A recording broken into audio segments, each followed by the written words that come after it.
महाविकास आघाडीतनं बाहेर पडल्यावर माजी काँग्रेस नेते अशोक चव्हाण आणि संजय निरुपम यांनी मवियावर जोरदार हल्लाबोल केलाय। मवियात ठाकरे गट दादागिरी करतो त्याचं उदाहरण म्हणजे सांगलीतली बंडखोरी असा आरोप संजय निरुपम यांनी केलाय। तर वसंतदादांच्या कुटुंबातल्या व्यक्तीला तिकीट नाकारणं हा काँग्रेस पक्षातल्या पक्षांतर्गत गटबाजीचा परिणाम आहे अशी टीका भाजप खासदार अशोक चव्हाण यांनी केलेली आहे।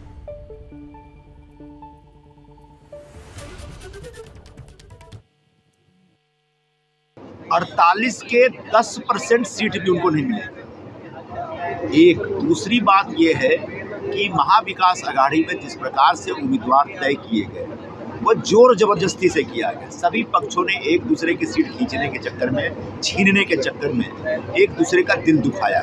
शिवसेना ने तो अक्षरशः शब्दशः एक दादागिरी की है कांग्रेस पार्टी के साथ, और यही वजह है कि कई जगहों पे बहुत एक मत से कैंडिडेट तय नहीं हुए।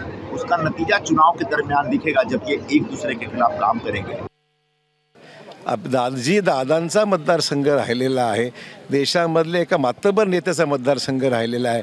अशा मतदारसंघामध्ये जर त्यांच्या कुटुंबियातील एक चांगला माणूस जर तिथे उपलब्ध असताना त्याला उमेदवारी नाकारणं ही गडबाजी स्पष्ट अर्थ आहे की काँग्रेसमधली असलेली अंतर्गत गडबाजीचा हा परिणाम आहे आणि त्यामुळे त्यांनी अर्ज भरलेला आहे, वास्तव आहे। एबीपी माझा, उघडा डोळे बघा नीट।